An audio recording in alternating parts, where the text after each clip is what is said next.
नमस्कार दोस्तों। एक दिन भगवान कृष्ण और अर्जुन एक गांव की ओर जा रहे थे। अचानक अर्जुन ने भगवान कृष्ण से पूछा, ऐसा क्यों कहा जाता है कि कर्ण इस दुनिया में सबसे अच्छा दान करता है? मैं भी अपना धन दूसरों को दान करता हूँ, तो फिर मैं संसार का सर्वश्रेष्ठ दानवीर क्यों नहीं कहलाता? कृष्ण ने अर्जुन को शिक्षा देने के लिए अपनी उंगलियों से इशारा किया। जिस रास्ते पर वे चल रहे थे उसके किनारे के पहाड़ सोने में बदल गए। कृष्ण ने कहा, अर्जुन, इन दोनों पर्वतों के बराबर सोना गांव वालों में बांट देना चाहिए।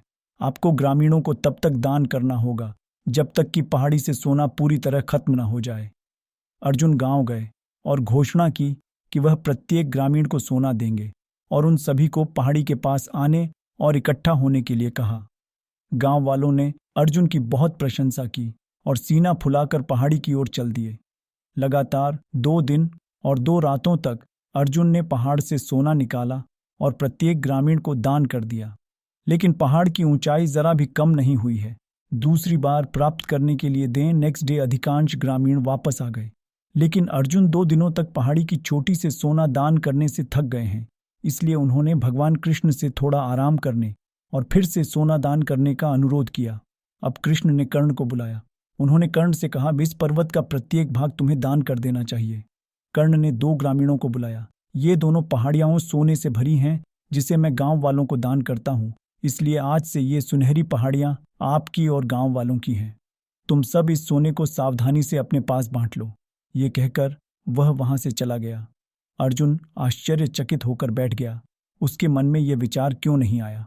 कृष्ण ने शरारती मुस्कान के साथ कहा, अर्जुन, अवचेतन रूप से तुम स्वयं उन स्वर्णों के प्रति आकर्षित थे। तुम दुखी होकर उन्हें प्रत्येक ग्रामीण को दान कर रहे थे जिसे तुम पर्याप्त समझते थे।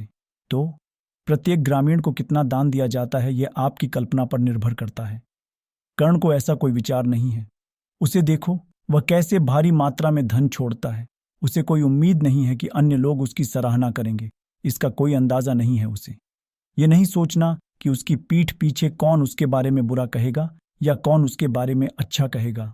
यह उस तरह के व्यक्ति का संकेत है जो आत्मज्ञान के मार्ग पर चल पड़ा है।